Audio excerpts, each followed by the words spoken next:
प्रथम त्रिवार अभिवादन करतो। ज्या संस्थेच्या माध्यमातून धम्माचा प्रचार आणि प्रसार केला जातो ती आम्हा सर्वांची मातृसंस्था डॉक्टर बाबासाहेब आंबेडकरांनी 1954 ला आपल्याला धम्म संस्थेत आणून ज्या संस्थेची स्थापना केली अशी आम्हा सर्वांची मातृसंस्था the Buddhist society of India अर्थात भारतीय बौद्ध महासभा या संस्थेचे द्वितीय अध्यक्ष चैत्यभूमीचे शिल्पकार बोधाचार्यांचे जनक स्वतः सामनेर पंडित काश्यप बाबासाहेबांचे ज्येष्ठ सुपुत्र बाबासाहेबांनी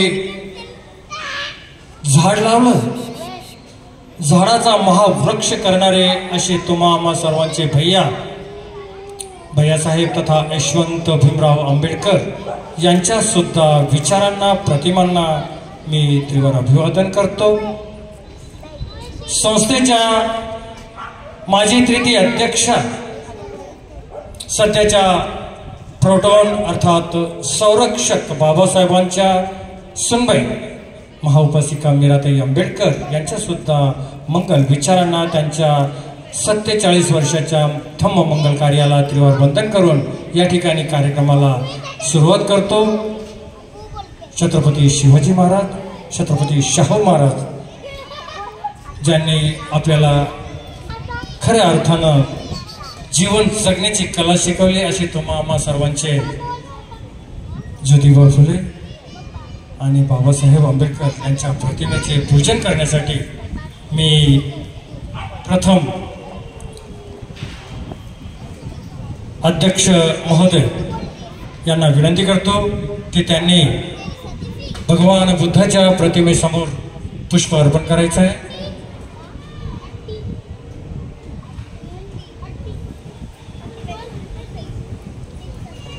आपण सर्वांनी टाळ्याच्या गजरामध्ये आनंदोत्सव साजरा करायचा आहे।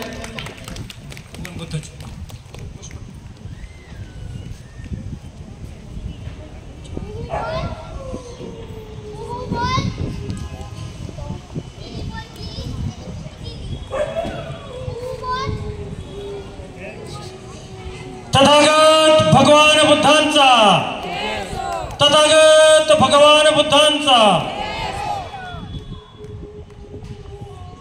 यानंतर आजचे प्रवचनकार ॲडव्होकेट श्रीकांतजी पागोल यांना विनंती करतो की त्यांनी शिवाजी महाराजांच्या प्रतिमेला पुष्पहार अर्पण करायचा आहे।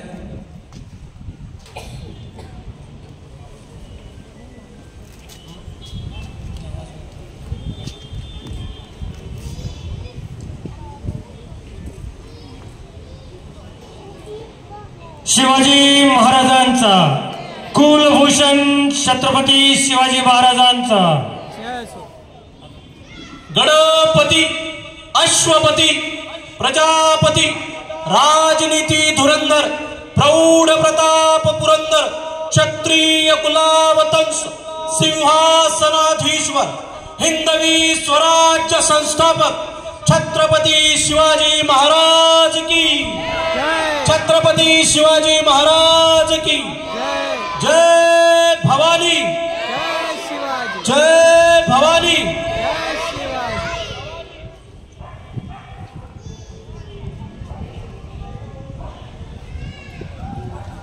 जमदाडे आजींना मी विनंती करतो की त्यांनी स्टेजवरती यायचं आहे।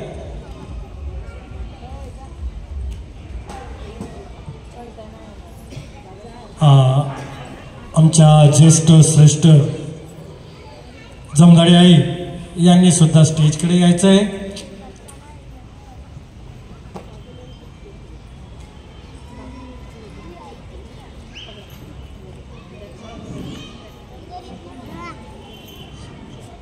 शाहीर आकाश पवार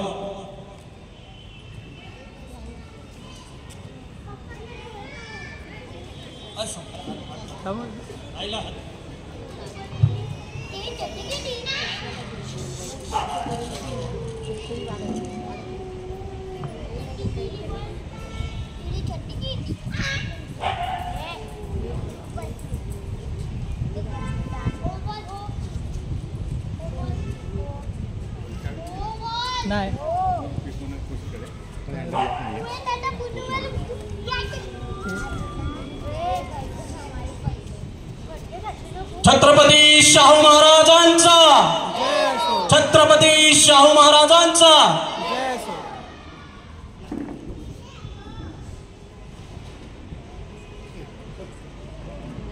आजचे शाहीर आयुष्मान पवार साहेब यांना विनंती की त्यांनी महात्मा ज्योतिबा फुले यांच्या प्रतिमेस पुष्पहार अर्पण करावा।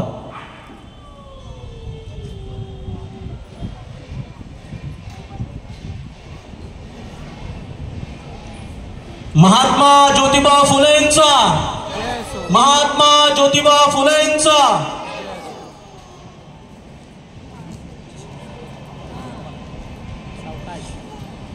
मी भालेराव ताईंना विनंती करतो की त्यांनी विचारमंचावर यायचे। त्यांनी परमपूज्य बोधिसत्व डॉक्टर बाबासाहेब आंबेडकर यांच्या प्रतिमेला पुष्पहार अर्पण करायचा आहे।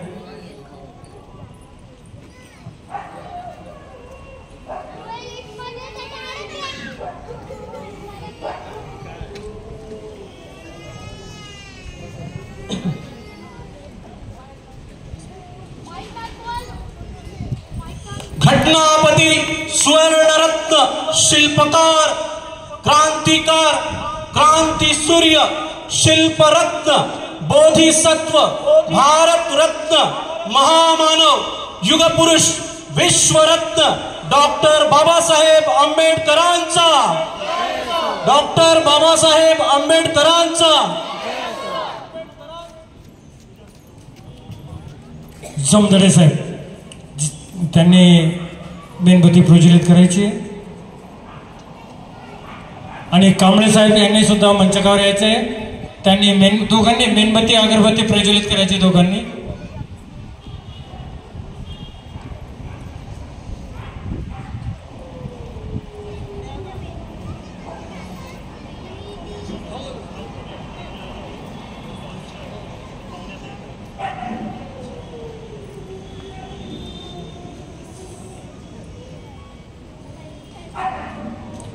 लगेचच आपल्या पायातली पायथानं काढून ठेवायची आहे।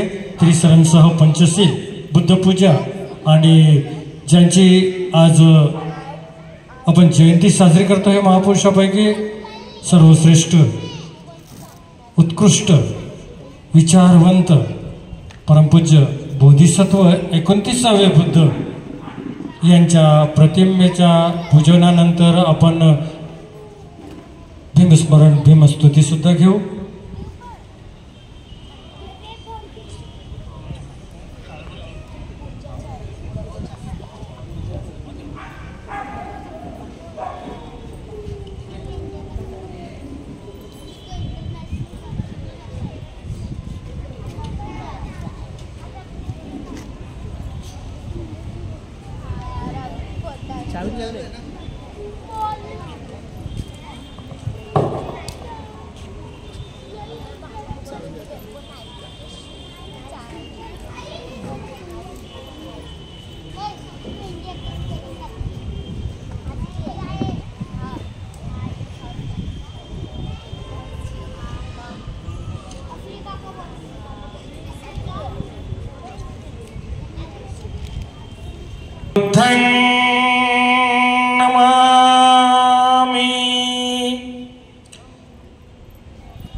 धम्मं नमामि,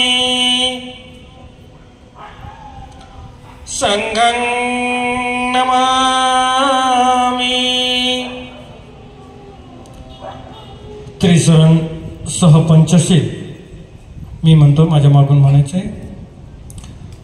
नमो तस् भगवतो अरहतो सम्मा संबुद्धस्स।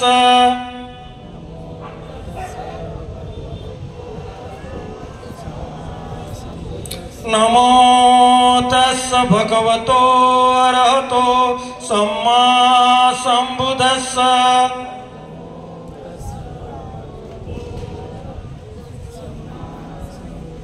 नमो तस् भगवतो अरहतो सम्मा संबुद्धस्स।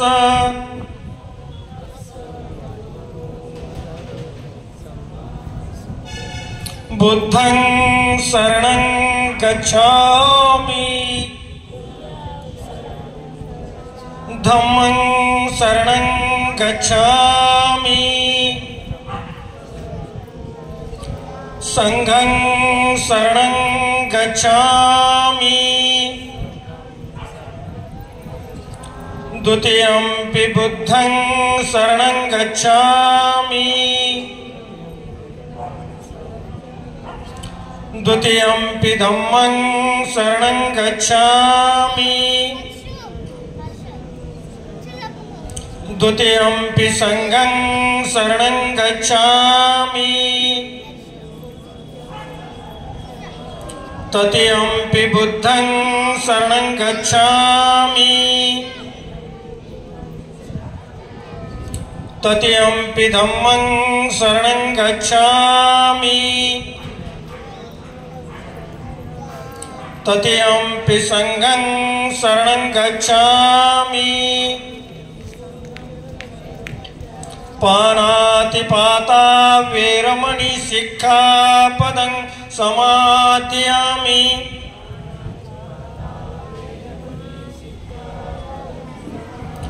ओदिन्नदाना वेरमणि सिक्खापदं समादयामि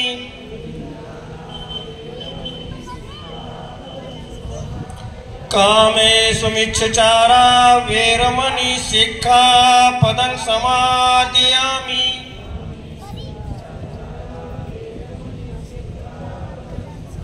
मुसावादा वेरमणि सिक्खापदं समादयामि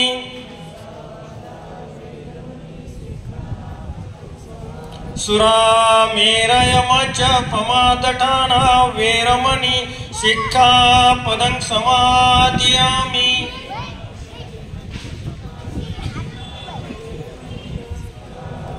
साधु साधु साधु. विधीला जास्त वेळ न घेता फक्त दोनच गाथा घेतो आणि प्रबोधनाला सुरुवात करतो.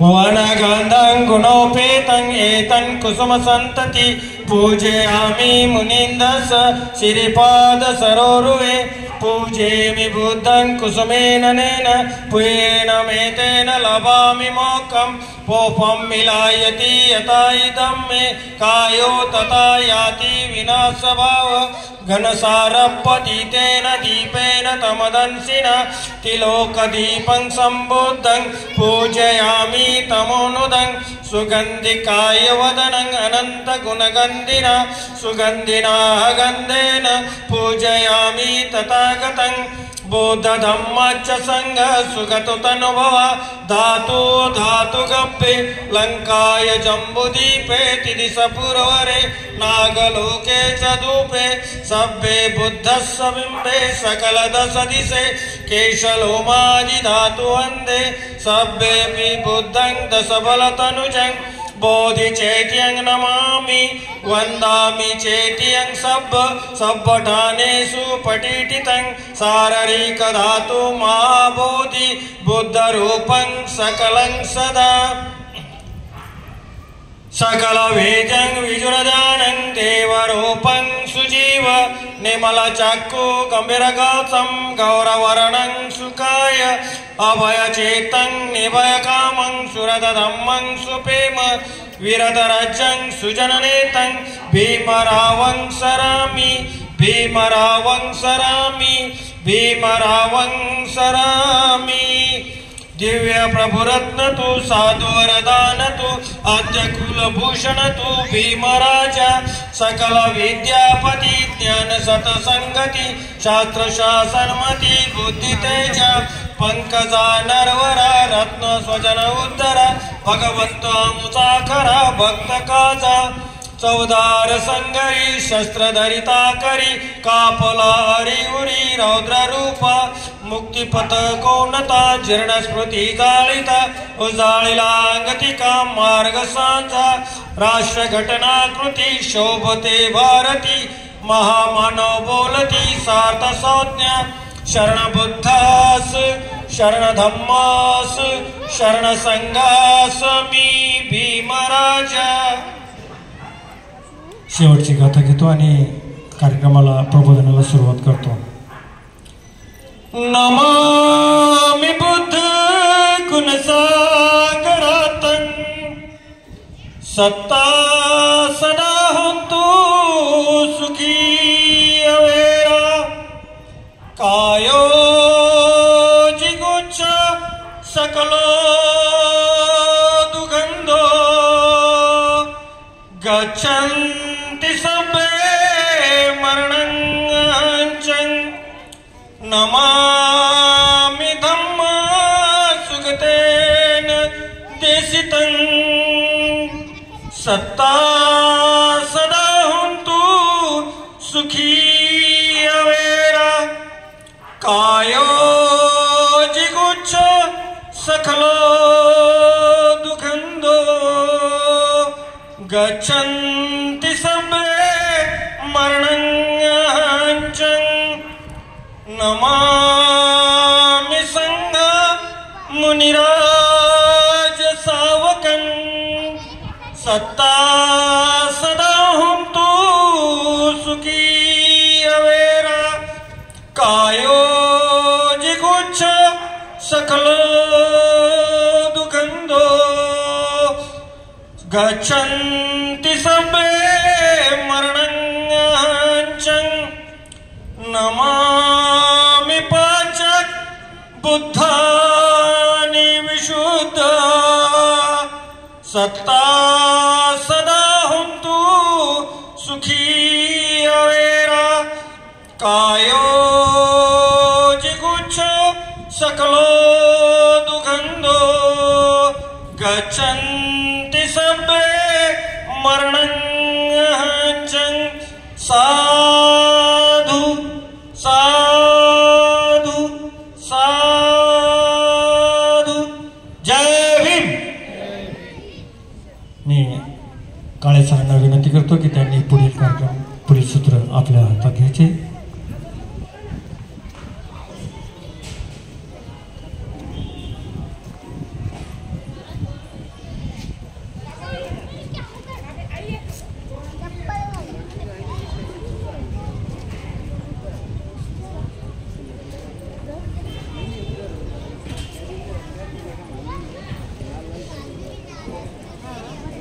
की त्यांनी स्टेजवरती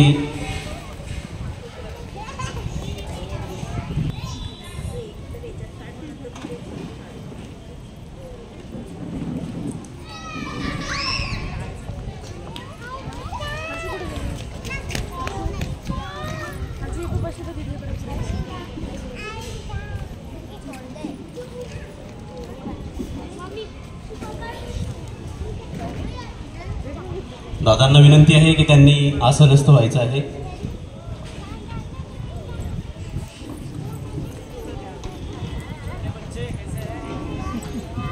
आजच्या कार्यक्रमाचे प्रमुख वक्ते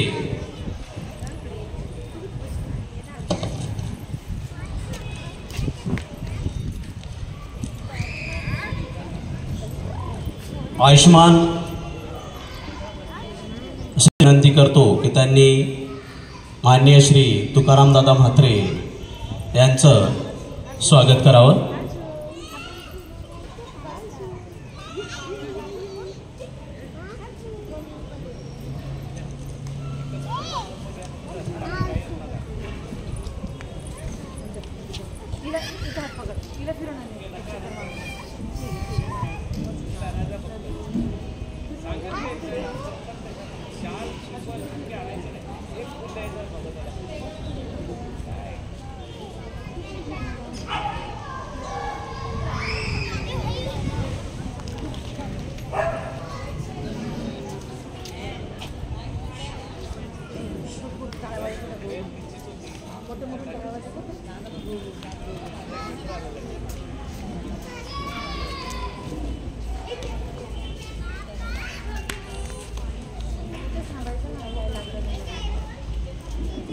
दादांच्या विनंतीचा मान ठेवून आपण पुष्पगुच्छ न देता एक शैक्षणिक किट आपल्या सोसायटीतर्फे दादांना भेट देत आहोत.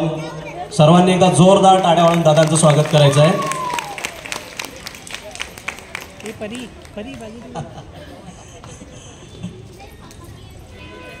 धन्यवाद दादा. त्याचप्रमाणे आजच्या या कार्यक्रमाला प्रमुख वक्ते म्हणून लाभलेले आयुष्मान बागुल सरांचं सुद्धा स्वागत माननीय श्री तुकाराम दादा म्हात्रे यांनी करावं असे मी त्यांना विनंती करतो.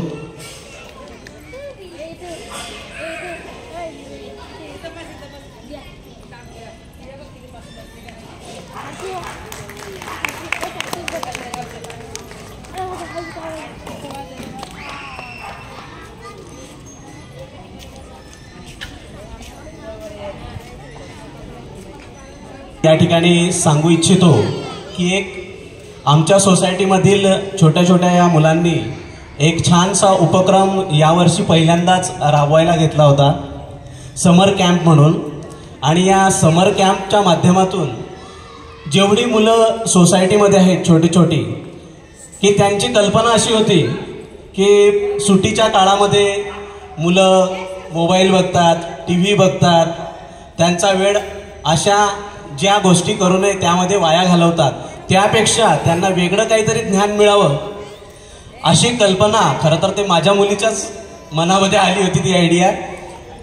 आणि तिला साथ आमच्या सोसायटीतील दया याने दिली. आणि या दोघांनी त्यांच्या मनातील कल्पना भालेराव मावशींना मांडली आणि भालेराव मावशींनी लगेच त्यांना सपोर्ट करून समर कॅम्प आपल्या सोसायटीमध्ये आयोजित केला.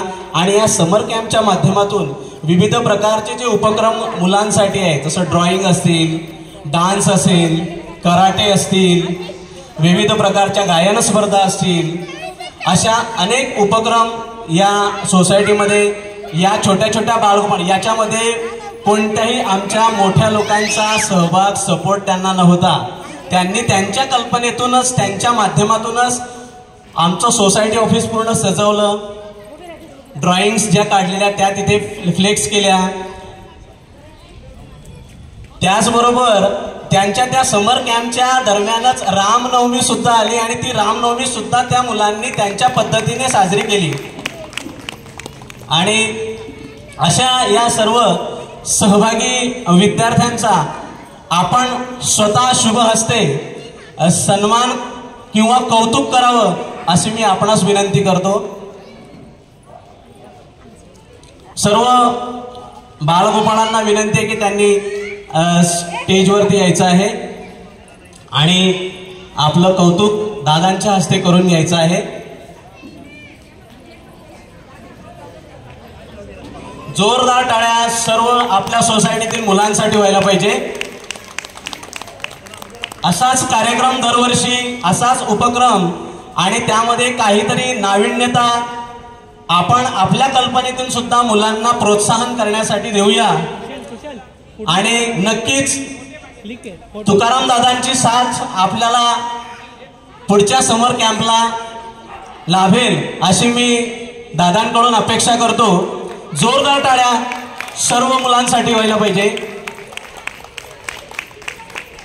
खरं तर एवढी मोठी कल्पना एवढ्या छोट्या छोट्या मुलांच्या मनामध्ये येणं ही खूप महत्वाची गोष्ट आहे. आपल्या मोठ्यांच्या सुद्धा मनामध्ये अशा प्रकारची कल्पना कधी आली नाही की छोटी छोटी मुलांनी ती घडवून आणली. खरं तर हा कोरोनाचा इफेक्ट म्हणूया. जोरदार टाळ्या.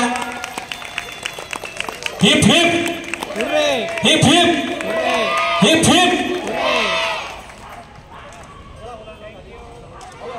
सर्वांचं सोसायटीतर्फे खूप खूप अभिनंदन आणि मान्यवरांचे आभार.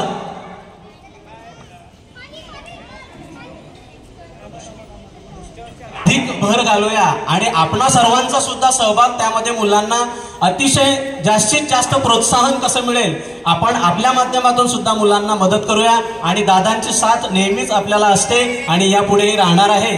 आता दादांना मी विनंती करतो की आपण आपलं मनोगत व्यक्त करावं.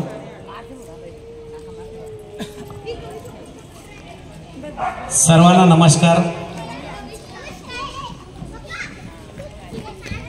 जो 14 एप्रिलचा कार्यक्रम होता तो आज तुम्ही डॉक्टर बाबासाहेब आंबेडकर यांच्या जयंतीचा कार्यक्रमचा औचित्य साधून आज तुम्ही जो कार्यक्रम ठेवला, त्यामुळं सर्वांना ह्या जयंतीच्या हार्दिक शुभेच्छा.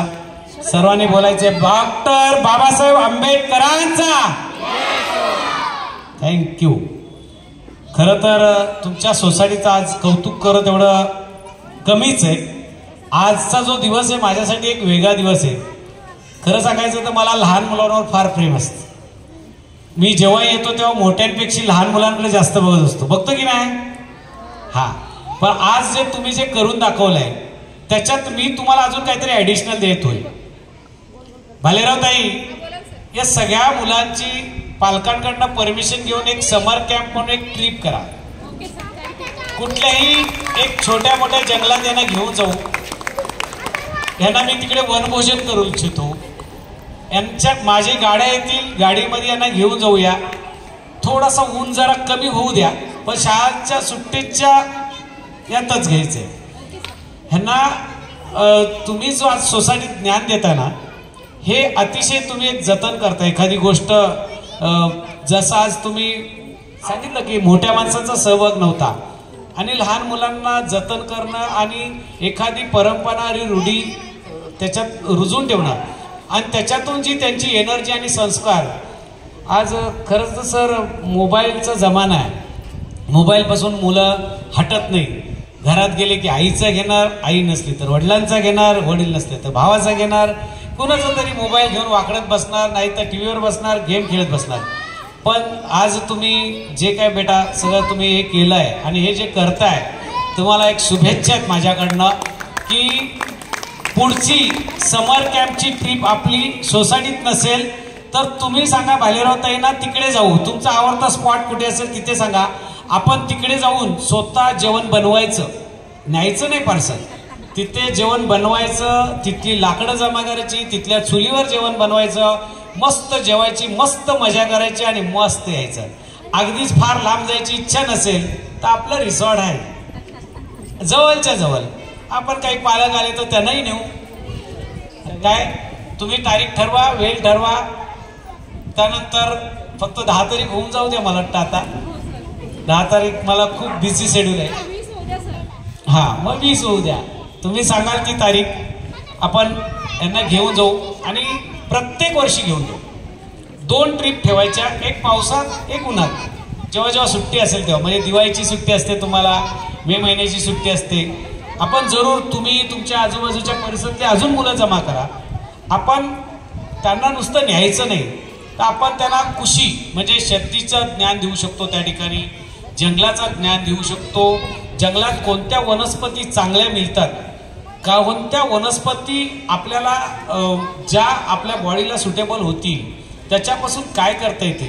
गॅसचा जमाना आलाय, लाकडावर जेवण कसं शिजवतं. आपल्या आई आजी ह्यांनी पूर्वीचे दिवस कसे काढले होते, जेव्हा गॅस नव्हती घरात त्यावेळेस कसं लागलं होतं, तेव्हा किती धूर लागत होते आपल्या आईला आजीला. या सगळ्या गोष्टीचं ज्ञान तुम्ही जर आत्तापासून या मुलांना ठेवलं तर ही मुलं सुद्धा त्यांच्या मुलांना पुढे जाऊन काहीतरी शिकवतील आणि जरूर सांगतील की बाबा आम्ही असे दिवस पाहिलेत, आम्ही हे दिवस पाहिलेत. आणि लहानपणाच्या गोष्टी कोणी विसरत नाही. आणि आता ते स्मार्ट गँग आहे, पूर्ण स्मार्ट आहेत ना सगळे. सर्वांनी जोरदार टाळ्या वाजवा स्वतःसाठी. वा, ट्रिपला येणार ना माझ्याबरोबर? पप्पा पाठवतील ना? मम्मी पाठवेल का? तारीख फिक्स करा. भालेराव दाजींना पकडा, तुम्ही तारीख फिक्स करून घ्या आणि मला सांगा फोन करायला. मग मी गाडी घेऊन येईन. याल ना तुम्ही माझ्याबरोबर? पाण्याचं ठिकाण पाहिजे की स्विमिंग बिमिंग पाहिजे? हो चालेल. तुम्ही आजींना सांगा स्पॉट आपल्याकडे चांगला आहे. आपल्या रिसॉर्टच्याच वर एक जंगल आहे, त्या जंगलात घेऊन जातो तुम्हाला. वाघ पण आहे तिकडे. हा, वाघ पण दाखवतो तुम्हाला. खरा नाही भेटला तो खोटा ठेवतो तिकडे. सर्वांना 14 एप्रिलच्या पुन्हा शुभेच्छा. तुम्ही असंच भालेरावताई एक चांगलं काम सोसायटीसाठी करताय. एकत्र मेन म्हणजे तुम्ही सगळ्यांना एकत्र आणता, हे कौतुक आहे तुमचं. की सगळे तुमच्या सोसायटीची लोक तुम्ही एकत्र येता आणि जे छोटे मोठे काही ना कार्यक्रम होत हे सोसायटीच्या वतीने करता, ह्याचे तुमचं कौतुक आहे सर्व सोसायटीचं. कारण माणसं एकत्र येणं हा पूर्वी बाबासाहेबांचाही तोच विचार होता, लोकमान्य टिळकांचा तोच विचार होता की कोणत्याही सणाला कार्यक्रमाला आपण एकत्रित येऊन आपण सण साजरे कसे करावे ह्यासाठीच तो दिलेला महामानवाने तो एक मंत्र होता आणि तो मंत्राचं तुम्ही जतन करताय. मी एक आपल्या वार्डात एक 4-5 कॉम्प्लेक्स आहेत जिथे साधारणतः 60 ते 70 घरं आहेत. तर अशा ठिकाणी मी जेव्हा जेव्हा जातो तेव्हा मी बघतोय की बरीच लोक मला वेळ नाही आहे, सुट्टी नाही आहे, पण नाही, माझं असं म्हणणं जेव्हा सोसायटी एकत्र येते, तुमचं एक कुटुंब आहे, याच्यात एकही घर कोसळलं ना तर सगळ्यांचं कोसळतं, लक्षात घ्या. तुम्ही आज दुबईची परिस्थिती बघितली असेल की काय परिस्थिती चालली, 3 दिवसापासून तिकडे किती पावसाने थैमान घातलाय. अशा परिस्थितीत आपण एका कुटुंबात राहतो, एका सोसायटीत राहतो, जरी आपली रक्ताची नाती नसतील तरी ती नाती टिकवणं आणि एकत्र कार्यक्रमाला येणं हा एक मोठा गुणधर्म आहे. आणि तो तुम्ही जर आज टिकवला ना तर उद्या हे लोक नक्की टिकवून ठेवणार आहेत. तर तुम्ही जे बिंबवताय ते ह्यांच्यावर बिंबवताय, तर तुमचे जे संस्कार आहेत ते ह्यांच्यावर होणार आहेत. उद्या तुम्ही यांना सांगा की आपण पाककलेचा कार्यक्रम लावूया आणि त्या दिवशी अख्ख्या सोसायटीला बोलवा, बघा सगळे येतील. तर प्रत्येक आई वडिलाला वाटतं अरे माझ्या मुलांनी काय चांगलं बनवलंय मला बघायला जाऊ द्या. नक्की ते वेळ काढून तुमच्यासाठी बाहेर येतील ना. मग पाककलेची पण स्पर्धा लावा, काय प्रत्येकाने वेगवेगळे आयटम बनवा, कोणी गुलाबजाम, कोणी रबडी, कोणी काय, कोणी मोदक, मी येईन खायला, चालेल ना. शुभेच्छा तुमच्या कार्यक्रमासाठी. आपल्या शाळेत होता तिकडे सिंड्रेलाला पाककला, कोण कोण करतोय? वा, काय बनवलं होतंस? काय बनवलं होतं? ठीक आहे, पुढच्या वेळेस मी टेस्ट करायला येणार. तर तुम्ही ह्या लहान मुलांना जो आज ज्या पद्धतीने त्यांना सोसायटीवरून एक तुम्ही चांगल्या परिस्थितीत तुम्ही त्यांना हँडल करताय, सोसायटीची लोक तुम्ही एकत्र येत आहे, त्यामुळं पुन्हा तुमच्या सोसायटीचं कौतुक आणि तुम्हाला पुन्हा शुभेच्छा. मी फार काही त्या विषयावर बोललो नाही, पण सातत्याने तुम्ही जेव्हा बोलून मला मान सन्मान देताय तेव्हा मला अभिमान आणि गर्व वाटतं की इंटरव्ह्यूमध्ये जेव्हा जातोय तेव्हा प्रत्येक वेळेस नवीन काहीतरी असतं. बघा आज मी बुखे आणि शाल आणूनही प्रत्येक वेळेस सांगतोय, कारण माझा काहीच उपयोग नाही, त्या शाळेचा नाही उपयोग, ना त्या बुकेचा उपयोग, ना श्रीफलचा. आज ही वया पुस्तकं मी तुमच्या लहान मुलांना तुम्ही देऊ शकता, गरीब मुलांना वाटा. तर हे फक्त मी वाढदिवसालाच भेट घेतो, बाकी ठिकाणी घेत नाही. बाकी ठिकाणी तुम्ही मला जेव्हाही बोलवाल ना ते 5 रुपयाचा एवढा गुलाब दिला तरी पुष्कळ, नाही दिला तरी मला हाय हॅलो केलं तरी पुष्कळ आहे. कारण मी कोणत्याच सत्काराचा भुकेला नाहीये. कारण मला माहिती आहे तो सत्कार निव्वळ फक्त एक माझा मानसन्मान म्हणून आहे, पण माझा मानसन्मान तुम्ही इथे बोलवता तो सगळ्यात मोठा आहे. तर मला त्या शाल, श्रीफल आणि बुकेचा मान नको आहे, कारण त्याचा काहीच उपयोग नाही. मी परवा अजून एका कार्यक्रमात गेलो होतो सर, तिकडे 150-200 बुके होते. मी म्हटलं हे कोण घेऊन जाणार आहे, तर कोणीच नेणार नाही. म्हटलं मग हे घेताना तुम्ही पहिले विचार करा की आज आम्ही जेव्हा काही सिंधी, मारवाडी, गुजरातीच्या कार्यक्रमाला जातो ना, अजिबात त्यांच्या कार्यक्रमाला शाल, श्रीफल, बुके हा सत्कार नसतो. आपल्या इथं लग्न असलं तरी शाल, बुके घेऊन नाही गेलो तर लाज वाटतं स्टेजवर. अरे कशाला, तुम्ही आल्यात त्याला आशीर्वाद द्यायला जा, भेटा, सेकंड करा, तुम्ही त्याला गलेभेट करा. पण आपल्या हातात बुके नेऊन आपल्याला लाज वाटते. तुम्ही यांच्या कार्यक्रमाला जा कधी, अजिबात तुम्हाला त्यांच्या हातात बुके, शाल, श्रीफल दिसणारच नाही. का तर ती वस्तू आज समजा एखाद्याचं त्या स्टेजवर लग्न आहे आणि 200 बुके आले, तर ती एखादी महिला त्या घरात नेऊन किती ठेवणार आहे? ती बोलली ह्याच्यातली 5-10 काढा, बाकीचे सोडून द्यायचे.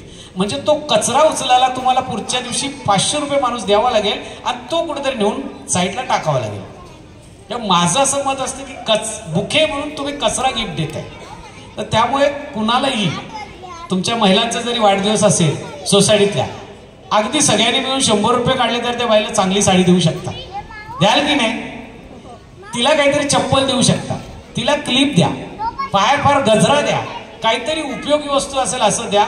माझं अजिबात म्हणणं नाही की तिथे तुम्ही शाल आणि श्रीफल नेऊन त्या महिलेचा सन्मान करू नका.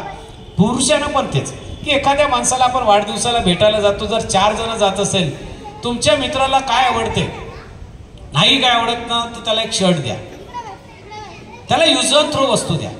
फार फार नाही तर काही शर्टाला पेन लावेल खिशाला, त्याला 200 रुपयाचा पेन 50 रुपयाचा पेन द्या, त्याच्याकडे कमीत कमी महिनाभर राहील. पण उगाच आपण शाल श्रीफल ह्या गोष्टी मला स्वतःला असं वाटतं की हे न देता आपण एखाद्याला देणारी वस्तू ही यूज अँड थ्रो, काहीतरी तो वापरू शकतो किंवा तो दुसऱ्याला देऊ शकतो, अशा वस्तू तुम्ही द्या. मी जास्तच बोललो या विषयावर, पण मला फार ह्या गोष्टीचा थोडा हे असतो.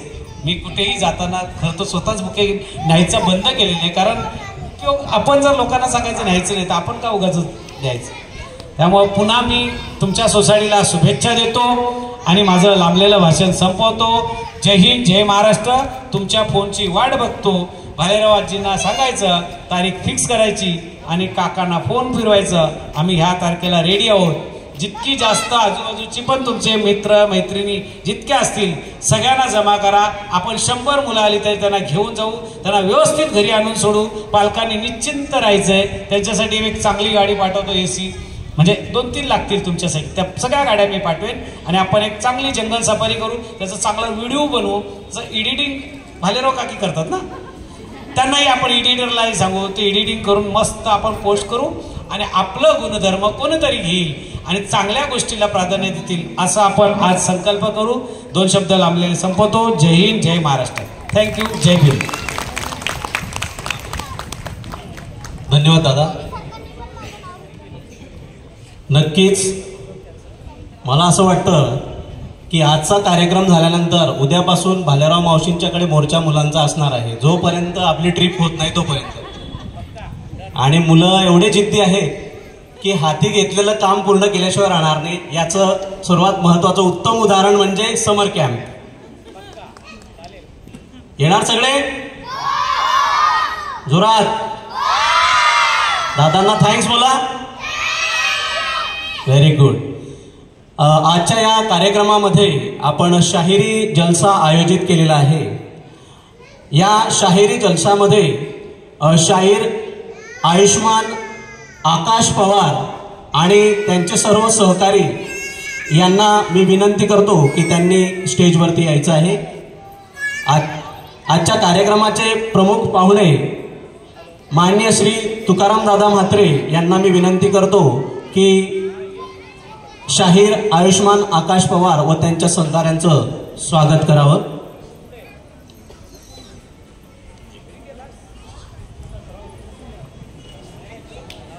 सगळ्यांनी सर्व ग्रुप.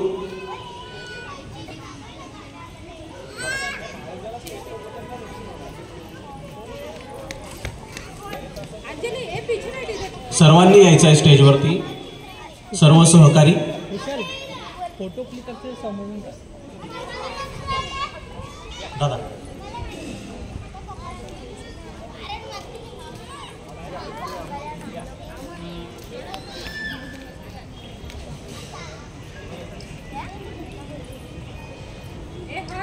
एक चेयर देना तेरी सिस्टर को, चेयर लेके आई.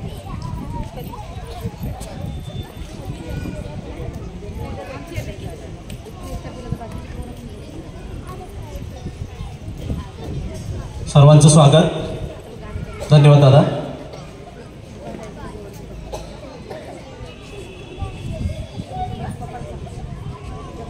दोन मिनिटं वेळ घेणार आहे दादा.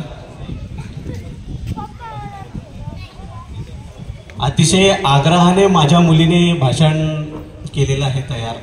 आपण 2 मिनिटं द्यावी आणि तिचं भाषण ऐकावं. अनुश्री काळे.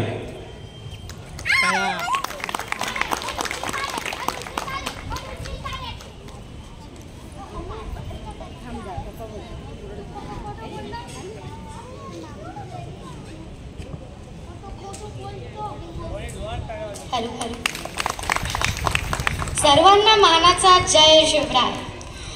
ज्या मातेने 13 वर्षाचा आपला पोटातला पोरगा स्वराज्यासाठी अर्पण केला, अशा राजमाता, राष्ट्रमाता जिजाऊ आपल्या आईचं स्वप्न उराशीत काढून बाळगून अवघ्या 13व्या वर्षाच्या वयात स्वराज्याचं तोरण बांधणारे छत्रपती शिवाजी महाराजांनी स्थापन केलेल्या स्वराज्याचं सुराज्य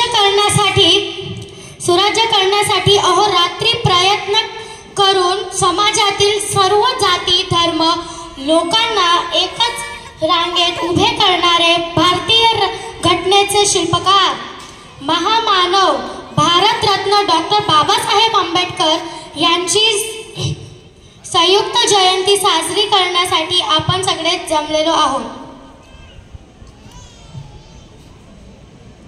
अंधार होता ज्याच्या नशिबात त्यांना प्रकाशाचं दान दिलं. तुमचे मानावे किती उपकार बाबासाहेब, तुम्हीच देशाला संविधान दिलं. अंधार धाटला फार आता दिवा पाहिजे. नव्या युगाला सूर्य नवा पाहिजे. पुन्हा एकदा भीमाईचा भिवा पाहिजे.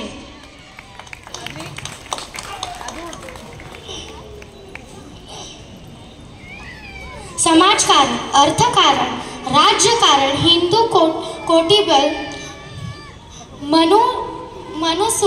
मनुस्मृती, संविधान या सर्व विषयी खूप ऐकले आहे, वाचलेले आहे.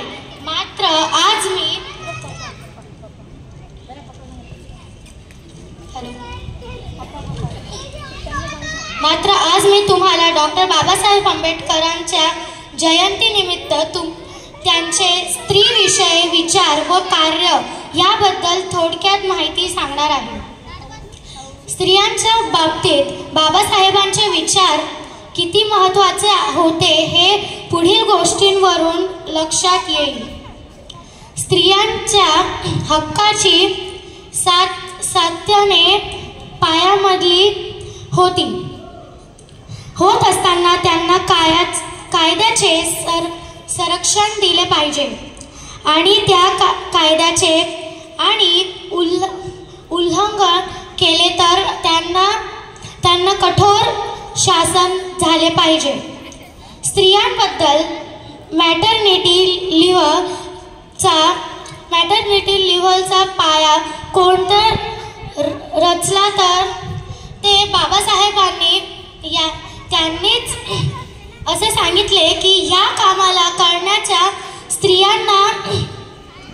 स्त्रियांना सुद्धा त्यांच्या बाळपणाची रजा आणि असलीच पाहिजे. तसेच स्त्री असो का पुरुष असो समान कामासाठीच समान वेतन हा सुद्धा कायदा बाबासाहेबांनी अस्तित्वात आणला. तसेच स्त्रियांना वारसा हक्काने आई वडिलांच्या प्रॉपर्टी संदर्भातला कायदा, विधवा पुनर्विवाह कायदा असेच अनेक प्रकारचे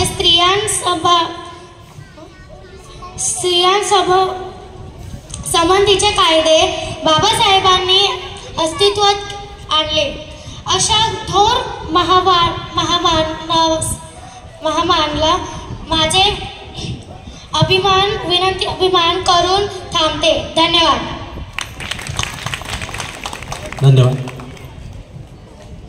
सर, खरोखरच अतिशय छान असे शब्द आणि उच्चार होते. तिने भले वाचून दाखवलं असेल, पण बऱ्याच लोकांना माहिती की स्टेजवर माईक पकडणं आणि बोलणं हे इतकं सोपं नाही जितकं बसून ऐकणं होतं. तर आम्हालाही त्याची सवय झाली आता असते. पण या मुलीचं कौतुक आहे. सरांनी जोरदार टाळ्या वाजवायत. जे तिने शब्द उच्चारले आणि जे डॉक्टर मानवांबद्दल तिने सांगितलं आणि छत्रपती शिवरायांबद्दल पण सांगितलं, ते अतिशय मोलाचं मार्गदर्शन होतं. बेटा, तुझं कौतुक. अतिशय छान असं तू भाषण केलंस. खरं तर ह्या वयात माईक घेऊन स्टेजवर बोलणं सर कौतुकच असावं. का तर मुलं त्याशिवाय पुढे जात नाही. किंवा मोठ्या माणसाला मी जरी आत्ता बोलवलं कुणाला तरी त्याला बोलताना तत पप होतंय हे मला माहिती आहे. पण तिने अतिशय छान बोलल्याबद्दल तुझं पुन्हा एकदा धन्यवाद. थँक्यू. मी आपली रजा घेतो. भालेराव ताई, सॉरी मी तुम्हाला कमी वेळ देऊ शकलो. ठीक आहे, थँक्यू.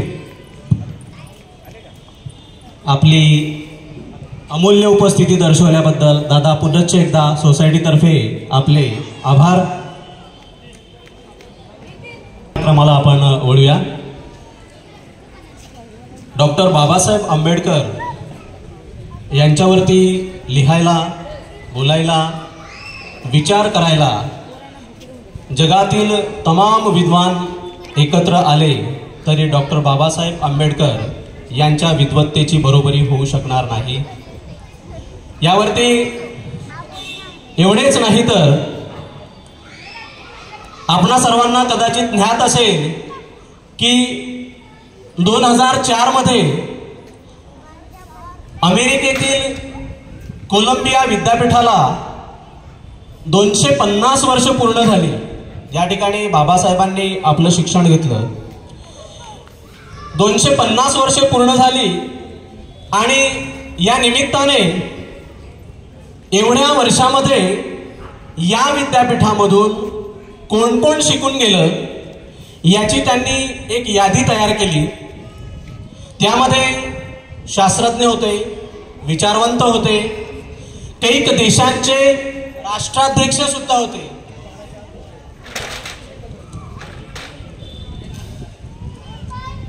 अशा विद्वानांची यादी त्यांनी यादी बनवली होती. ही यादी अतिशय लांबलचक झाली. त्यांनी ती यादी नंतर छाटत 10 लोकांची यादी तयार केली. त्या 10 लोकांच्या यादीमध्ये सुद्धा त्यामधील विचारवंत पुन्हा शोधले गेले आणि या यादीमधून क्रमांक 1 ला जे नाव आलं ते नाव होतं विश्वरत्न डॉक्टर बाबासाहेब आंबेडकर यांचं. म्हणून त्या कोलंबिया विद्यापीठाने त्यांच्या प्रांगणामध्ये बाबासाहेबांचा 35 फुटी पुतळा उभा केला आणि त्याखाली लिहिले द सिम्बल ऑफ नॉलेज.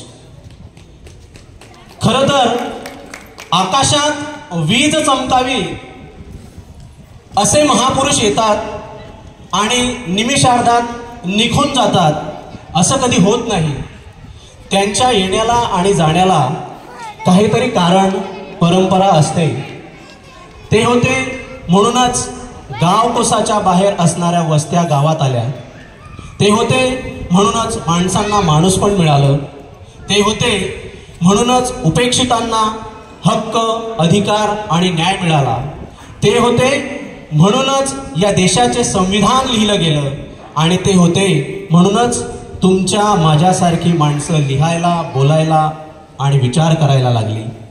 म्हणून मी म्हणेल कि भीमराय ने हमें बलवान बना डाला, कि भीमराय ने हमें बलवान बना डाला, हटा ना सके कोई ऐसा चट्टान बना डाला, एक नए युग की पहचान बना डाला, इस हवा के झोंके को भी तूफान बना डाला. अशा या महामानवांचे विचार मांडण्यासाठी व त्यांचे प्रेरणादायी आणि प्रबोधनात्मक व्याख्यान देण्यासाठी मी आपणासमोर आमंत्रित करतो श्री आयुष्मान श्रीकांत बागुल यांना.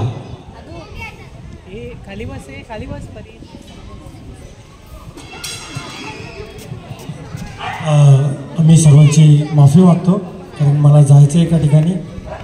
तत्पूर्वी बाबासाहेबांनी 1927 ला एक संरक्षण संस्था स्थापन केली आणि त्या संरक्षण संस्थेमध्ये डॉक्टर बाबासाहेब आंबेडकरांनी समता सैनिक दलाची स्थापना केली आणि तीच आजपर्यंत चालत आली. भारतीय बौद्ध महासभा या सभेने एक संकल्प केला, प्रत्येक घरामध्ये सैनिक निर्माण झाला पाहिजे आणि त्यासाठी बदलापूर शहर, या बदलापूर शहरामध्ये उद्या दिनांक 21 एप्रिल या दिवशी सोनवली बुद्ध विहार एरंजाळ या ठिकाणी हजारोच्या संख्येने आपण सैनिक तयार करायचा संकल्प केला आहे. ज्यांना आपल्याला सैनिक व्हायचं असेल, मग ती स्त्री असेल पुरुष असेल, वयाच्या 18 वर्षाच्या नंतर प्रत्येकाने सैनिक होण्याचा बहुमान आपण घ्यायला पाहिजे. आणि त्यासाठी मी सर्वांना विनंती करतो की आपण उद्या 9 वाजता सोनोली विहारामध्ये आपण येऊन, आपल्याला जरी सैनिक व्हायचं नसेल तरी त्यांचे मनोबल वाढवण्यासाठी, जे लोक सैनिक होतील त्यांची परेड बघण्यासाठी आणि सैनिकाचं प्रबोधन ऐकण्यासाठी आपण याल अशी नम्र विनंती करतो. बदलापूर शहर शाखेतर्फे आपलं सोनोली बुद्ध विहारामध्ये स्वागत आहे. इथेच थांबतो. जय भीम. धन्यवाद गुरुजी.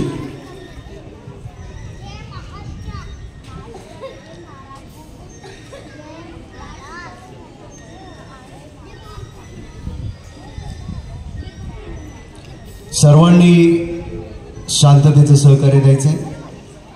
जी मंडळी इतरत्र उभी असतील, कृपया आपण आसन ग्रहण केलं तर संबोधित करायला अधिक बरं पडेल. तसेच समोर जे माझी बच्चे कंपनी बसलेली आहेत, माझी भाचे मंडळी, त्यांना माझी नम्र विनंती, कृपया थोड्या वेळ आपण सर्वांनी शांततेचं सहकार्य द्यायचं. आभाळाने नाकारलेल्या पाखरांच्या पंखांना उडण्याचं सामर्थ्य देणारे महामानव बोधिसत्व परमपूज्य डॉक्टर बाबासाहेब आंबेडकर, त्यांनी गुरुस्थानी मानलेले अखिल विश्वाला शांतीचा महान संदेश देणारे महाकारुणिक तथागत भगवान गौतम बुद्ध, हजारो वर्षाचा काळोख फाडून उजेडाशी आमची ओळख करून देणारे सत्यशोधक समाज चळवळीचे प्रणेते, स्त्रियांचे उद्धार करते क्रांतिज्योती महात्मा फुले, बहुजनांचे राजे, बहुजन प्रतिपालक जाणता राजा छत्रपती शिवाजी महाराज, आरक्षणवादाचे जनक छत्रपती शाहू महाराज, संतांचे संत कबीर संत गाडगे महाराज, माता रमाई, माता यशोधरा, माता सावित्रीबाई फुले, माता जिजाऊ यांच्या पवित्र स्मृतीस प्रथम त्रिवार वंदन. उपस्थित समोर बसलेले माझे बंधू, समोर बसलेल्या माझ्या बहिणी, माझ्या माता, सर्वांना अत्यंत विनयशीलतेने नम्रपणे अभिवादन करतो. जय भीम करतो. जय शिवराय. सर्वांना शुभेच्छा प्रदान करतो. सर्वात प्रथम मी इटर्नल ॲव्हेन्यू या संकुलाचं मनपूर्वक अभिनंदन करतो की आपण सर्वांना संघटित करून अत्यंत अभिनव असा आपण प्रयोग करत आहात. सामाजिक जो समन्वय असतो, सामोपचार असतो, तो अधिक दृढ होण्याच्या दृष्टीने आपण चांगलं पाऊल उचलत आहात. त्यासाठी मी ह्या सोसायटी सर्व सभासदांना धन्यवाद देतो, त्यांचे अभिनंदन करतो. तसेच ह्या कार्यक्रमाचे सन्माननीय अध्यक्ष महाले साहेब, ज्यांनी खूप सुंदररित्या या कार्यक्रमाचं समालोचन तथा सूत्रसंचालन केलं, ते काळे सर हाडाचे शिक्षक असावेत याची प्रचिती त्यांच्या काही वाक्यांवरून येते. तसेच सन्माननीय बौद्धाचार्य जाधव गुरुजी यांनी सुरुवातीला विधी घेतलेला आहे. आणि कार्यक्रमाचे जे प्रमुख अतिथी होते तुकाराम दादा म्हात्रे, त्यांचे अभिनंदन करतो की त्यांनी बऱ्याच औपचारिकतांना बगल देऊन प्रॅक्टिकल विचार काय असतो तो अधोरेखित करण्याचा त्यांनी निश्चितच प्रयत्न केला आहे. आणि त्यांनी ते फुलं वगैरे नाकारले. त्या संदर्भात एका विचारवंताची ओळ आहे, त्या ओळीचंच मला स्मरण होतंय की जेव्हा शेताच्या शेतं जळत असतात तेव्हा एखाद्या गुलाबासाठी शोक करीत बसायचं नसतं. आपण शोक करीत बसतो, नाव घेतलं नाही, माझा सन्मान झाला नाही, माझं स्वागत झालं नाही. परंतु ज्यांना काम करायचं असतं ती माणसं सत्काराची भुकेली नसतात, नामोल्लेख होण्याची भुकेली नसतात, ती काम करत असतात. याची प्रचिती त्यांच्या वागण्या बोलण्यातून आली. मी त्यांचेही ते राजकीयपेक्षा मला सामाजिक अधिक वाटले, कुटुंबवत्सल अधिक वाटले, त्यामुळे मी त्यांचेही मनोमन अभिनंदन करतो. आणि समोर जी ही मुलं बसलीत यांचे मी अत्यंत कृतार्थ भावनेने अभिनंदन करतो. बाळांनो, हे जग टेक्नॉलॉजीचं आहे. टेक्नॉलॉजीचे जेवढे फायदे आहेत त्याहीपेक्षा काही पट नुकसान पण आहे. तिचा वापर आपण मोजका करा आणि आपण जे काही सांस्कृतिक चळवळ राबवण्याचा समर कॅम्पमध्ये प्रयत्न केला किंवा क्रीडा जो काही प्रकार असतो तो आपण वापरण्याचा प्रयत्न केला, मी तुमचे अभिनंदन करतो. तुम्ही त्या दृष्टीने अधिक पावलं उचला, स्वतःला सशक्त बनवा. हे बालपण परत येत नाही, हे बालपण चांगल्या प्रकारे जगून घ्या, आनंद घ्या जीवनाचा. मी तुमच्या सर्वांना शुभेच्छा देतो. आणि अनुश्री, तू जे बोलण्याचं धाडस केलंस, हे संबोधित करणं, स्टेजवर येणं, बोलणं, छातीचे ठोके 72 ने 174 पडतात आणि तू अत्यंत लिलायाप्रमाणे इथे व्यक्त झालीस. मी तुझे आणि तुझ्या पालकांचे अभिनंदन करतो. सर्वांनी अनुश्रीसाठी आणि सर्व पिलांसाठी जोरदार टाळ्या वाजवायच्या. ह्या समूहात, ह्या संस्थेत, या गृहनिर्माण संस्थेत अनेक जाती धर्माचे लोक राहतात आणि सर्वात मोठा मानवतावाद असतो, सर्वात मोठा शेजार धर्म असतो. तो अत्यंत महत्त्वाचा असतो. तिथे सर्व धर्म, जात पात, पंथ, भाषा ह्या दुय्यम असतात. म्हणून सर्वांनी तुमच्या मानवतावादी असण्यासाठी, शेजार धर्म जपण्यासाठी सर्वांनी जोरदार टाळ्या वाजवायच्या शेजार धर्मासाठी. धर्म हा माणसासाठी आहे, माणूस धर्मासाठी नाही आहे. माणूस माणसाच्या जवळ गेला पाहिजे, माणूस माणसापासून दूर जाऊ नये, यासाठी आपण हे सामाजिक आरोग्य जपण्याचं फार गरजेचं आहे. ही जी महापुरुष समोर आहेत, मी कुठल्याही कार्यक्रमात घरून कधीच अभ्यास करून वाचून जात नाही. समोर जे वातावरण आहे त्या वातावरणाला अभिप्रेत असलेलं जे मला सकारात्मकरित्या मांडता येईल तो प्रयत्न मी करत असतो. हे जे समोर महापुरुष आहेत हे कुठल्याही जाती धर्मापुरते मर्यादित नाहीत, कुठल्याही जाती धर्माची मालमत्ता नाहीत. हे विश्वव्यापी जगाने मान्य केलेले थोर असे महापुरुष आहेत. ह्या महापुरुषांसाठी सर्वांनी जोरदार टाळ्या वाजवल्या. 16व्या शतकात छत्रपती शिवाजी महाराज जन्माला आले. 19 फेब्रुवारी 1630 ते 3 एप्रिल 1680. फक्त 50 वर्षाचं आयुष्य महाराजांना लाभलं आणि त्यामध्ये त्यांनी जे जे काय करून दाखवलं तो इतिहास तुम्ही वाचलेला आहे. त्याच्या खोल तपशिलात मी जाणार नाही, परंतु जे काही त्यांनी दुर्ग बांधले, गड किल्ले बांधले, ते युद्धकलेचा आणि स्थापत्य कलेचा एक जबरदस्त असा नमुना आहे. त्या वेळात आपली टेक्नॉलॉजी एवढी समृद्ध होती, सशक्त होती, हे शिवाजी महाराजांनी सिद्ध करून दाखवलं. आणि शिवाजी महाराज हे थोर लढवये होतेच, ते मुत्सद्दी होते, कर्तबगारी होते. त्याही पलीकडे जाऊन सर्वात महत्त्वाचं म्हणजे ते नीतिमत्ता, नीतिशास्त्र जपणारे होते. कारण विद्वत्ता मिळवता येते, धनसंपत्ती मिळवता येते, तुम्हाला पाहिजे ती महत्त्वाकांक्षा पूर्ण करता येते, परंतु आजच्या काळात आणि हजारो वर्षाचा आपण जर इतिहास बघितला तर नीतिमत्ता जपणं हे फार कमी लोकांना जमलेलं आहे. त्यामध्ये आमचे थोर महापुरुष, हे नीतिमान महापुरुष आमचे आदर्श आहेत. या आदर्शांसाठी आपण जोरदार टाळ्या वाजल्या पाहिजे.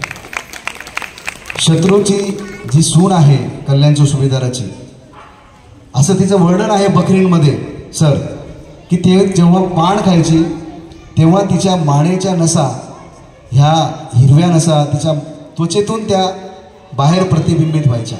इतकी सुंदर अशी सून सरदारांनी शिवाजी महाराजांना नजराणा म्हणून पेश केली. म्हणजे किती कमालीची नीतिमत्ता आहे. शिवाजी महाराजांनी ज्याने हा अपराध केला, हा प्रमाद केला, त्याला तर शिक्षा दिलीच. आणि त्या सुनेला, शत्रूची सून, तिला आईचा दर्जा, आईच्या प्रतीने तिने संबोधित केलं की अशीच जर आमची आई असतील रूपवती तर आम्हीही सुंदर जाहलो असतो, असे बदले छत्रपती. म्हणजे याला खूप मोठं धाडस लागतं हो. ह्या संयम टिकवणं, ही नीतिमत्ता पाळणं, हे चरित्र जपणं हे प्रत्येकाचं काम नाही आहे, हे ह्या महापुरुषांनी केलं. त्याच धाग्याला मी पुढे जाऊन सांगेन.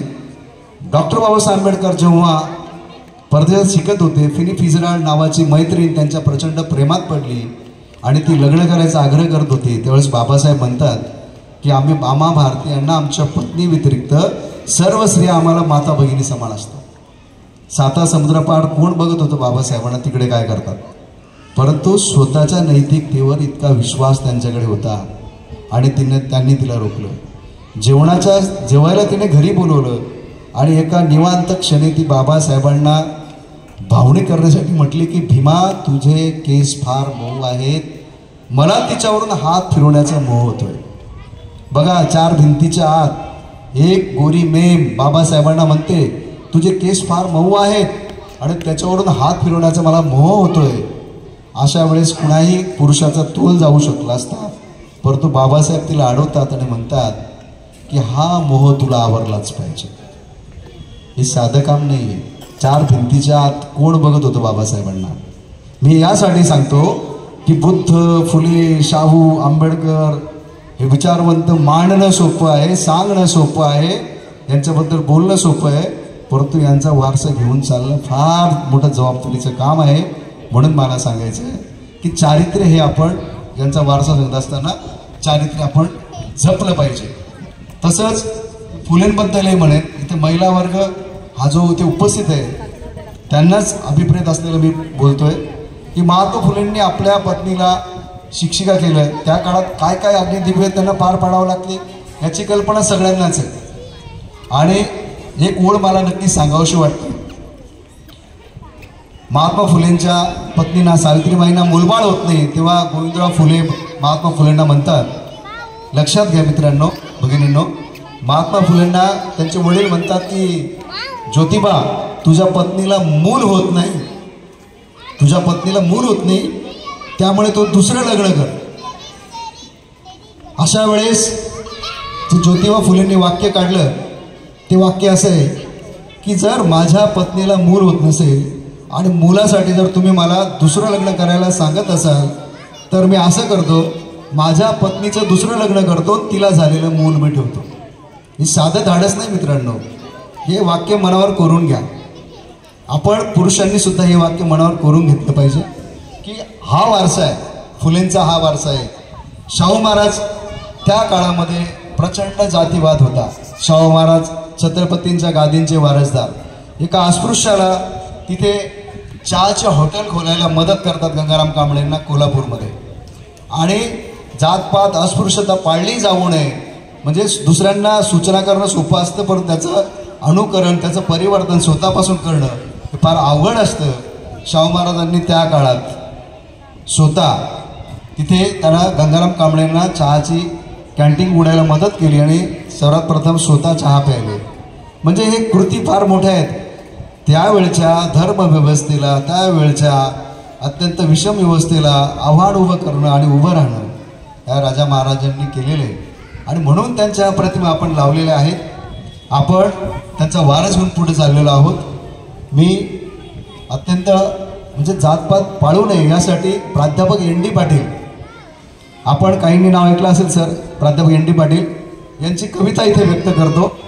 आवडली तर नक्की टाळ्या मारा प्राध्यापक एन डी पाटील सरांसाठी. म्हणजे सजीव सृष्टीचा मानवजात जी उत्क्रांत होत गेली, मानव जातीचा उत्क्रांतीचा सिद्धांत जो आहे तो आपण शाळेत वगैरे कॉलेजात शिकलेलो आहोत. सृष्टीने जेव्हा माणूस निर्माण केला तेव्हा कुठली जात नव्हती, तेव्हा तो फक्त माणूस होता. या अनुषंगाची कविता की तू जन्माला आलास, जेव्हा तू जन्माला आलास तेव्हा तुझ्या गळ्यात जानवही नव्हतं. तू जेव्हा जन्माला आलास तुझ्या गळ्यात जानवही नव्हतं आणि जेव्हा तू जन्माला आलास त्यावेळेस तुझी बाप्तिस्मा देखील झालेली नव्हती आणि नाहीच झाली होती तुझी सुनता. तेव्हा तू फक्त आणि फक्त माणूस होतास. तेव्हा तू फक्त आणि फक्त माणूस होतास. आता तू इतकंच कर, आता तू इतकंच कर, तू राक्षसाला सुद्धा तुझ्यातला माणूस मारू देऊ नकोस. आणि इतकंच काय, तू तुझ्या देवाला सुद्धा तुझ्यातला माणूस मारू देऊ नकोस, तुझ्यातला माणूस मारू देऊ नकोस. हा माणूस जगला पाहिजे मित्रांनो. जात पात धर्म ह्या फार नंतरच्या गोष्टी आहेत. आपण माणूस जपला पाहिजे, माणुसकी जपली पाहिजे. आणि छत्रपती शिवाजी महाराजांवर तर म्हणजे खूप त्यांनी जातपात तर कधी पाळलीच नाही. स्वराज्य काय असतं, लोकशाहीची मुहूर्तमेढसुद्धा त्यांनीच रोवली. अष्टप्रधान मंडळ जे असतं ते त्यांनी नेमलं आणि तोच धागा पकडून बाबासाहेबांनी घटना लिहिली. त्यासाठी मी शिवाजी महाराजांवर माझ्या गावी असताना काही ओळी लिहिल्या होत्या, त्या कवितेच्या 4 ओळी इथे व्यक्त करतो. लीन तेरे कर जुळतात अदबीने मान झुकते, लीन तेरे कर जुळतात अदबीने मान झुकते, छत्रपती शिवरायांचे नाव घेताना मर्द मराठ्याची छाती फुकते, मर्द मराठ्याची छाती फुकते. मागच्या वर्षी मी जिथे काम करतो त्यात उल्हासनगर कोर्टामध्ये शिवजयंतीचा कार्यक्रम झाला. तिथे जजेस होते, स्टाफ होता, वकील होते. तिथे जी मी कविता म्हटली ती कवितासुद्धा काही ओळी मी इथे व्यक्त करतो की आपण वाटून घेतलेत. बाबासाहेब अमुक वर्गाचे, शिवाजी महाराज तमुक वर्गाचे, शाहू महाराज तमुक वर्गाचे, महात्मा फुले तमुक वर्गाचे, असं वाटून घेतलंय. परत ही वाटणी न करता मला काय म्हणायचं आहे, कधीतरी मला शिवबा, कधीतरी मला शिवबा आणि कधीतरी तुला बाबासाहेब नेमकेपणे कळायला हवेत. कधीतरी मला शिवबा आणि कधीतरी तुला बाबासाहेब नेमकेपणे कळायला हवेत. तुझ्या, माझ्या आणि आपल्या सर्वांच्या वागण्या जगण्यातून ते जगाला कळायला हवेत, ते जगाला कळायला हवेत. नुसता निळा भडक, नुसता भगवा कडक, नुसता निळा कडक, नुसता भगवा भडक असा कट्टर रंगांधळेपणा करून चालणार नाही मित्र हो. असा निळा कडक, असा भगवा भडक, असा कट्टर रंगांधळेपणा करून चालणार नाही मित्र हो. मोल तिरंग्याचे आपणा सर्वांना कळायला हवे, मोल तिरंग्याचे आपणा सर्वांना कळायला हवे. छत्रपतींचे गड किल्ले आजही परतवीत सारे हल्ले. वेगळ्या अर्थाने म्हणायचंय, छत्रपतींचे गड किल्ले आजही परतवीत सारे हल्ले. बुरुज लोकशाहीचे 4 स्तंभ आपण सर्वांनी सांभाळायला हवे, सांभाळायला हवे, सांभाळायला हवे. नुसत्या घोषणाबाजींनी, नुसत्या नारेबाजींनी कुठली कर्तबगारी साध्य होणार. घोषणा देणं फार सोपं आहे, बेमीच्या तिटापासून ओरडणं फार सोपं आहे. नुसत्या घोषणाबाजीने, नुसत्या नारेबाजीने कुठली कर्तबगारी साध्य होणार. नुसत्या जयंत्या काढून, नुसत्या मिरवणुका मिरवून आपली जबाबदारी संपणार नाही मित्र. नुसत्या मिरवणुका काढून, नुसत्या जयंत्या मिरवून आपली जबाबदारी संपणार नाही मित्र हो. या महापुरुषांच्या विचारांवर तंतोतंत चालायला हवे, या महापुरुषांच्या विचारांवर तंतोतंत चालायला हवे, ही गरज आहे. बांधवांनो, शाहिरी जलसाचा कार्यक्रम आहे, वेळ पण भरपूर झाला आहे, त्यामुळे मी फार आपला वेळ घेणार नाही. आपण सर्वजण उत्सवप्रिय झालेलो आहोत, अनुकरणात आपण कमी पडतो, औपचारिकता आपण फार पाळतो आणि औपचारिकतांना जर बगल दिली तर आपण कुठेतरी चिडतो. परंतु औपचारिकता ह्या दुय्यम असतात, औपचारिकता ह्या दुय्यम असतात. आपण अनुकरण महत्त्वाचं आहे. या अनुषंगाची माझी कविता इथे व्यक्त करतो. मी जास्तीत जास्त म्हणजे कवितेतूनच व्यक्त होतो, कारण पुढच्यांनी आपला वेळ जावा. म्हणजे एक कविता बरंच काही सांगून जाते, म्हणून म्हणतो की फार जोरात जय भीम केला म्हणजे फार आपण कट्टर अनुयायी, फार जोरात आपण शिवाजी महाराजांचा जयघोष केला म्हणजे आपण फार कट्टर अनुयायी, असं नसतं. त्यांच्या विचारांवर आपण शांतपणे चालणं हे महत्त्वाचं असतं. या अनुषंगाची कविता सर्वांनी शांततेने ऐका बाळांनो. हे तथागता गुडघ्यावर बसून माथा जमिनीवर टेकून मी उठ सूट कसाही कुठेही करत नाही, पंचांग प्रणाम 3-3दा. बाभीमा कमरेत वाकून खोट्या लीनतेचा आव आणून हात जोडून मी उठ सूट कसाही कुठेही करत नाही, जय भीम 3-3दा. तुझी प्रतीक, तुझी प्रतिमा मला प्राणाहून प्रिय जरी. तुझी प्रतीक म्हणजे फोटो असतील, झेंडा असतील वगैरेचे सिम्बॉल्स. तुझी प्रतीक, तुझी प्रतिमा मला प्राणाहून प्रिय जरी, पण मी करत नाही तिचं ओंगाळवानं प्रदर्शन, पण मी करत नाही तिचं ओंगाळवानं प्रदर्शन. याचा अर्थ असा नाही की माझ्या मनात तुझी श्रद्धा नाही, याचा अर्थ असा नाही की माझ्या मनात तुझी श्रद्धा नाही. मला हेही चांगलंच कळून चुकलंय की केवळ सफेद वस्त्र परिधान करून चारित्र्याचा दाखला मिळवता येत नाही. म्हणेन मी माझं चारित्र्य जपू पाहतोय जीवापाड, म्हणून मी माझं चारित्र्य जपू पाहतोय जीवापाड.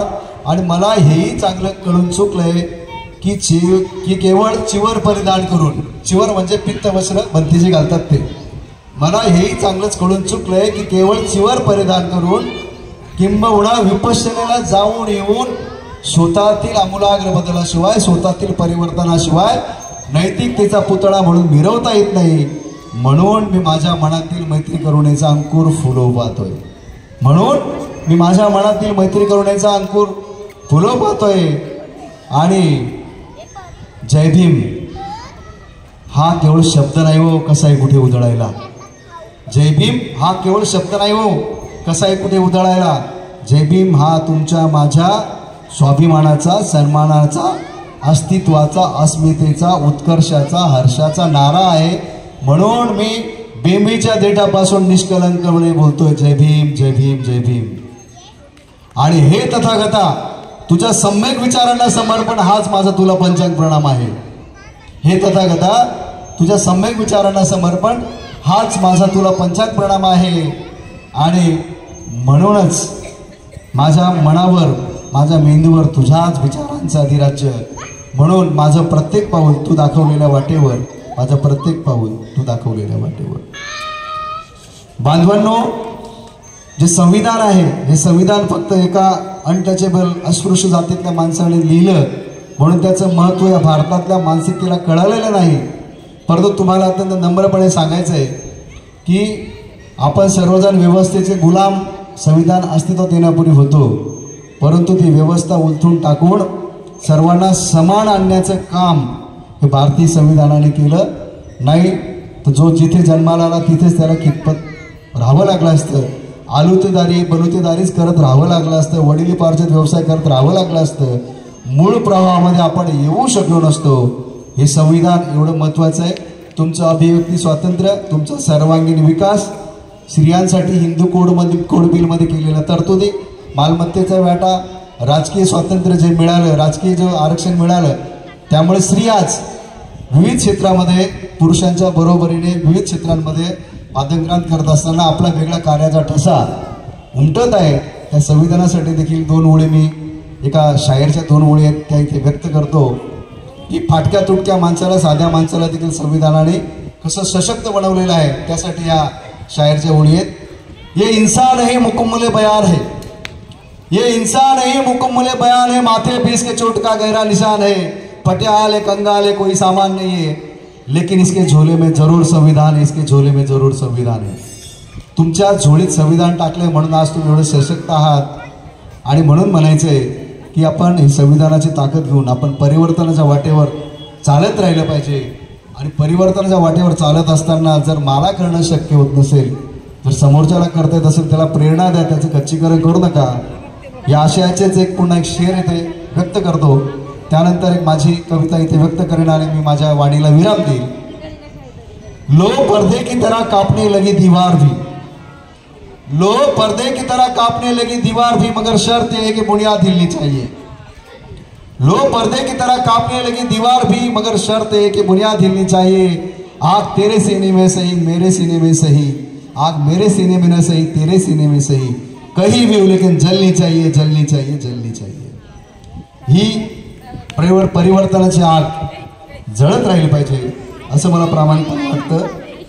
असो, महात्मा फुले यांच्यावर पण कविता मला बोलायची होती, परंतु वेळेअभावी आणि हे शाहीर बांधवांना वेळ मिळावा म्हणून मी फक्त माझी शेवटची कविता आहे जी मी आंबेडकर जयंतीला लिहिली आणि तीच कोर्टामध्ये मी सर्वात प्रथम न्यायाधीश वर्ग वगैरे समोर असताना मी ती व्यक्त केली. ती कविता इथे बोलतो आणि माझं भाषण मी इथे संपवतो शाहिरांना वेळ मिळावा म्हणून. एखादा माणूस जिवंत असेपर्यंत त्याचं कार्य सुरू राहतं, परंतु मेल्यावर सुद्धा बाबासाहेबांचं कार्य सुरू आहे अशा अनुषंगाची कविता आहे. कवितेचं शीर्षक आहे, सर्वांनी मनोपूर्वक ऐकलं तर कवितेची व्याप्ती तुम्हाला कळेल, कवितेची खोली तुम्हाला कळेल. मरणोत्तरही अपराजित जगजेता ठरलास तू आंबेडकर. कवितेचं शीर्षक आहे. जन्मजात संकटे, परिस्थिती, व्यवस्था, एकूणच साऱ्या प्रतिकूलतेस उरून पुरलास तू, एकूणच साऱ्या प्रतिकूलतेस उरलास तू. असा कसा युद्धात हयातीत हयातभर कधीच नाही हरलास तू, हयातीत हयातभर कधीच नाही हरलास तू. तुझे कार्य, तुझा संघर्ष मृत्यू देखील थांबवू शकला नाही. असा मृत्यूनंतरही मरणोत्तर अपराजित जगजेता ठरलास तो आंबेडकर, ठरलास तो आंबेडकर. मृत आंबेडकर जिवंत आंबेडकरांपेक्षा अधिक भयानक आहे, या वाक्याची प्रचिती येत राहते वारंवार वारंवार वारंवार. असा धुरंदर युगंधर ठरलास तो आंबेडकर, असा धुरंदर युगंधर ठरलास तो आंबेडकर. कुठलीही समस्या एकच उत्तर, कुठलीही समस्या एकच उत्तर, कुठलाही प्रश्न एकच उत्तर, आंबेडकर आणि आंबेडकर, आंबेडकर आणि आंबेडकर. विधिमंडळ, संसद, शासन, प्रशासन, कुठलेही कामकाज तुझ्या नियमाशिवाय चालत नाही. न्याय मंदिरातील न्याय देवताही तुझ्या कायद्याशिवाय न्यायदानाचा तराजू तोलत नाही. मीडियालाही तूच आधार, आयुधही तूच आणि ढालही तूच, आयुधही तूच आणि ढालही तूच. कुठलीही चर्चा, कुठलाही परिसंवाद तुझे संदर्भ, तुझा दाखला दिल्याशिवाय पूर्ण होऊ शकत नाहीस. इतका कसा खोलवर रुजलायस तो आंबेडकर, इतका कसा खोलवर रुजलायस तो आंबेडकर. तुझ्या विचारांच्या विरोधकांनाही मांडावे लागतात तुझे विचार, तुझ्या विचारांना देता येत नाही आव्हान खुले, आणि मनात नसतानाही तुझ्या प्रतिमेवर व्हावी लागतात फुले. इतका कसा अपरिहार्य होऊन बसलायस तो आंबेडकर, इतका कसा अपरिहार्य होऊन बसलायस तो आंबेडकर. अशी कशी मारून ठेवली बा, अशी कशी मारून ठेवलीस बा ज्ञानबाची मेघ, जी सुटता सुटू नये, सोडवता सोडवली जाऊ नये, तुझ्यानंतर तुझ्याशिवाय कुणालाही. असे काही कायद्याचे पेच येतात जे बाबासाहेबांशिवाय सुटत नाहीत. म्हणून म्हणायचंय, हे तुझे निर्विवाद यश मी कुठल्या शब्दात मांडू, कुठल्याच शब्दात मांडत नाहीस तू, कुठल्याच शब्दात मावत नाहीस तू आंबेडकर, कुठल्याच शब्दात मावत नाहीस तू आंबेडकर. तू सांगितलेले धोके जर घेतले नाही लक्षात, आत्ताची प्राप्त परिस्थिती, तू सांगितलेले धोके जर घेतले नाही लक्षात, तर लोकशाही आणि देशाचाही होईल घात, तर लोकशाही आणि देशाचाही होईल घात. देशाचा सर्वोत्तम भूमिपुत्र ठरलास तो आंबेडकर, देशाचा सर्वोत्तम भूमिपुत्र ठरलास तो आंबेडकर. कुठल्या काळाचा आहेस आणि कुठल्या काळाचा नाहीस, कुठल्या काळाचा आहेस आणि कुठल्या काळाचा नाहीस. काळ जसा जसा बदलत जातोय तितकाच अधिकाधिक पसरत जातोय आंबेडकर.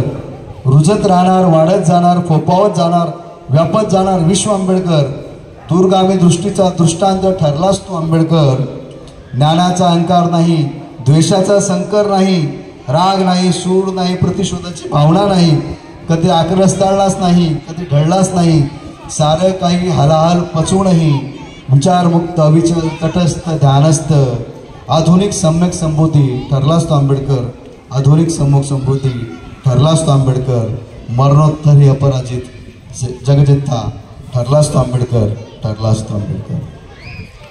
सत्य सत्य ओढत जाऊ नकोस माझा हितचिंतक मला नेहमी म्हणतो, परंतु काय करू बाबा, घरातून निघाल्यावर चौकात येऊन तुझ्या पुतळ्याकडे पाहिल्यावर मला आठवताच तुझे शब्द, जुलूम करने वाले से जुलूम सहने वाला ज्यादा गुन्हेगार होता है. म्हणून बाबा मला बोलावं लागतं, माझ्याच नखांनी माझं काळी सोलावं लागतं, सोलावं लागतं. असो, मी थांबतोय. आपण सर्वांनी एकच नोंद घ्या की तुझ्या आणि माझ्या गावात अंतर जरी आहे, परंतु तूच माझा आणि मीच तुझा खांदेकरी आहे, खांदेकरी आहे. शेजार धर्म टिकवा, मानवता टिकवा, आपसातला समन्वय कायम ठेवा. सुखदुःख आलं ते गणगोत नंतर येतं, शेजारी अगोदर येतात. त्यामुळे आपण एका कुटुंबासारखे राहतात आणि हेच प्रेम, हाच जिव्हाळा कायम राहू द्या. अशीच मी ह्या महापुरुषांच्या जयंतीनिमित्त आपणास शुभेच्छा देतो. इथेच थांबतो. जय भीम, जय बुद्ध, जय शिवराय, जय शाहू, जय फुले आणि जय जिजाऊ, जय सावित्रीमाई, जय यशोधरा, माता रमाई यांना अभिमान करतो. इथेच थांबतो. सर्वांना धन्यवाद.